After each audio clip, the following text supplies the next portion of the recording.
Hey guys, Loco here. After one of the best played games I've seen in a while, a Yes. team was behind 6 to 7 kills, behind so many dragons, so many turrets. The game was lost, but they pulled off perfect macro to be able to defeat the team. But we'll get to the game Is later. that it? Yeah, we'll get to the game Okay. later. But Sure. what happened earlier in the day? What was up with all the pause? Like there was a lot of people Yeah. chitter chattering about it. So you were part of it. So So there's chitter chatter? yeah, there was chitter chatter. What was the chitter chatter? There was chitter chatter that an issue was that was it okay to keep the pick and bans as is, or were there going to be a remake regarding pick and ban? Of course, I don't think that's what actually happened, but people were talking about that on Twitter. Gabe brought it up. Invert from FlyQuest. So what was going on? Oh yeah, so right when it unlocked, you can start trading. Yeah. You know, someday clicks with Andy to trade, Yeah. and then the trade button just doesn't work. Uh, So they go in, do the runes and stuff, and then they click and the trade doesn't work, and they click X and the trade doesn't work, and then 20 seconds in, they're like, "Hey ref, we haven't traded yet. It won't let us trade." And I was like, "I think you guys can't dodge. We have to wait until the refs pull us out of the game." So we went to the game, and the whole time they're discussing in the background, but they rewatched. They can rewatch what the players' screens have. So they saw like we did press trade at like 45 seconds left, and just literally was not working. So we didn't get our trade off. We were not playing Riven jungle and Jarvan top. Sorry. So, but there was still a remake and still like a long pause. Yeah. What was up with that? So there's this little trick that Zach knew to unbug the game, because once you start a TR game, it kind of keeps you locked into that game. And since we scrim on TR, we like kind of know a few of the like workarounds, I guess, that don't make any sense, but for some reason it like helps you get out. So eventually Zach's like, I'm just gonna go and fix this. So Zach went and unblocked the game, and then we just got to play. Damn. But why would anyone want us to remake draft? I don't know, because we didn't know what was going on. So, I mean, Twitter analysts, like LCS coaches, everyone was just like, oh, there must have been like some kind of draft argument, or like, oh, there's a bug and there's going to be a remake, and they're discussing whether they're going to get to remake draft or not. Oh, no. It's just, hey, guys, our trade didn't work. Can you let us trade our champions next time? Yeah. But if we had to remake that whole draft, that would be kind of fun. I actually would have enjoyed that, just to see if they're going to stay with the same picks. We'd probably do the exact same thing, just as like alpha move. Like, you're going to change, you're going to ban our stuff. But I think we would have kept everything the same. All right, let's get into the game. Yeah. Let's get into the game. Let's get into the meat and potatoes. What happened? Let's start with early game. Why did you guys get crushed so hard in the early game? What was going on with the top 2v2? So I don't want to blame it on inexperience, because we could predict what's going to happen, right? Like, Karma's going to win for a while. She's going to go like tanky build. So we need to kind of endure a bit until we hit like an item breakpoint in top. Or, we can always cheese gank, because we were planning on invading that game. So those were kind of the two options. So after we, I think like somebody took a bad trade, then ended up getting his recall stopped because he was recalling in a greedy spot, and then they dove top. Then after that, it's like, okay, well, now the endures longer, right? Now we have to wait longer for our items because she got her items faster.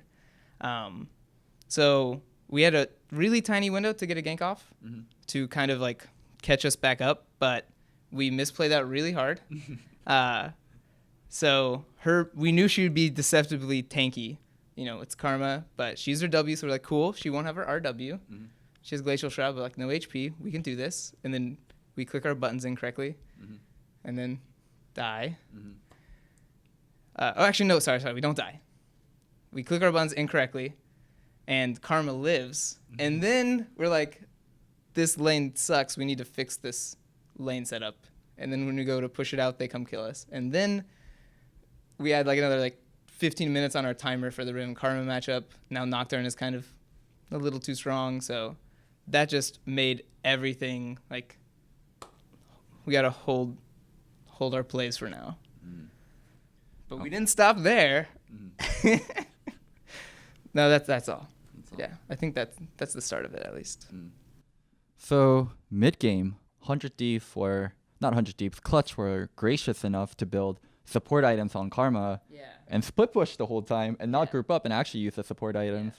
And I think Piglet was trying to kind of sidestep Jarvan EQ by like walking up and trying to Karma dash backwards or use flash or use ult. What happened mid game? Because that's what I saw. Maybe as a coach, you saw something one mid? different. Yeah, the one mid. That's what you call magic in games. Like, how did you win that game? Magic. Like, we didn't really make him do that. You know, sometimes you can really pressure a player and they'll make a mistake. I think we didn't pressure him too hard. But I think maybe the length of time, you know, I think they got like one turret in like 15 minutes after this huge lead. So maybe he just got, you know, really antsy or he's anxious. But I think he just mentally defeated himself a bit and just like lost focus. And then so overstepped and gave us one window to kind of come back in the game. But I think, yeah, maybe the only other explanation is like that was our first window where we could play aggressive as well. So it kind of lined up a bit, but us playing aggressive means like we can maybe get vision, stall the game, not we can actually kill them. So it was lucky that our window gave us something so big because it was really like we probably had to wait 5 more minutes to actually make a play. So what's the team atmosphere after a win like that? Are you guys like kind of depressed? Like, holy, we shouldn't have even won this game. Or like, are you guys like happy? Like, oh man, we might actually make playoffs. Like, we just need a few more wins. Like, what is the team atmosphere after a win like that? I think no one really gets to be, like humbly upset with themselves anymore. I know. Like our first win against like GGS was like really, really sloppy. Like, you know, and the only reason we threw and then we came back because Someday and Bang both made a big outplay. So that was like a win that we were really, really upset with. But this one is kind of like, at least there's parts of the game that we practiced on, so we get to show that we practice it. But overall, it's kind of like we're in such a bad spot. Like, we'll take anything. Like, if we win like 0-10 and that's our score line, like, and everyone feeds in lane, but we still win, we're gonna be happy at this point because winning is so rare for us right now, right? We're on like 4-7, something like that. So yeah, none of us get to be like, we'll only be happy if we win perfect macro games. Like, no, we're just gonna be happy for winning because right now it's such a struggle for us. So all the players decline interviews. I mean, no offense to them, I completely understand why they would in this kind of situation. Oh, that's why you're talking to me? Yeah. You asked for everyone else and then they said no, so now you got me. No, I asked for Afro and you, and then they told me all the players declined, but they told me Prolly, he's down. Well, you know me, always ready to talk that trash. All right. You want to talk some trash? No. I can't talk anything right now. Like, I can make fun of me and my team, but that's kind of it. Yeah. So what is like the player mood and the overall, I guess, trajectory of 100 Thieves like? Because you guys, I actually put you guys as second in my power rankings at the start of the season. Wow. I should have declined this interview so fast if I knew that, but okay. Keep going. Wait, because I didn't put you first? No, because you put a second and you were so wrong. Probably. See, I get to make fun of myself, you know. This is my moment.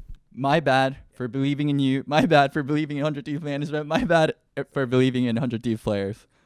So anyways, like, a lot of people, not just me, had you guys pretty high up there. And the trajectory of this team doesn't match kind of the expectation from the players, the fans, the org, the analysts. So yeah, I'm kind of worried for how you guys feel and where do you guys think you guys can go and stuff. No, I think we don't get to think too far in the future anymore. I think for a while we wanted, like during preseason, we were like, you know, we had good roster and the first few weeks of scrims were like, improvement was really quick. So we were like, all right, this is fair to put long-term expectations for us, like how we would play in playoffs and stuff like that. But at this point, being so like just behind everyone else, like can't even perform well on stage. Like, even, you know, this game is not a good stage performance, at least for the early game, which is like against a good team is going to be taken advantage of. So right now our expectations are very much like what are we doing like week to week, day by day. So it's become a lot more shrunk, like more short-sighted sounds very negative, but mostly it's just like, yeah, what can we do immediately to fix this immediately to move on? Because we need to make something happen with this spring split, and it's not at a point of no return yet, where we can just be like, all right, let's completely plan for summer or something like that. So once we get, closer to playoffs, that'll probably be in our thought. But right now, we're really trying to defeat who's directly in front of us. So I'm not sure if it's true, but a lot of viewers on my stream said it, but that there was one of your academy players practicing in the screens for the 100 Thieves heist video. And also people are asking about your academy team potentially playing in LCS with Bang and Someday due to how well they've been performing. I think they're second in academy right now. Is that a possibility? Has there been any mix-up with scrims with different players? Oh yeah, we've moved around rosters a bit, and we've been practicing with some of our academy players. It's no secret or anything like that. It's mostly we just have to find what is the best way to like fix some of the problems, because it's not like we're a team where like one thing is just wrong and this one thing changed will fix everything. Mm-hmm. So right now we're kind of like, well, what can we fix with something? And especially with our academy players playing well, it becomes kind of an option. Mm-hmm. I think initially, since they're very rookie players, like none of them had any academy experience except for Stun. Mm-hmm. Most of them are very new, so we weren't really expecting that we'd want to make a change or anything like that this early, because we wanted to give them more time to kind of develop as players, like get used to just competitive training. But our hand is a bit forced, and academy is playing really well, so kind of goes hand in hand where it's like this is our time to change, and we need to see if we play different or speak different with different players, and kind of see if that fixes anything or gives us a better chance going forward. Any final words for Prolly fans, 100 Thieves fans, Kennen fans? Ooh, Kennen fans. I wanted to pick Kennen today. But anyways, Prolly fans, 100 Thieves fans, do we have those left? Some? One you? Here. You? Oh, man. So if there are fans out there, I'm very sorry for this disappointing spring split, and I hope we can bring it back in playoffs and summer. I hope they can bring it back too. And if you guys enjoyed the coverage and the fantastic gameplay, don't forget to subscribe. Thank you so much to Low Key Community for making this interview happen. If you guys want to support them, the link is going to be down in the bio.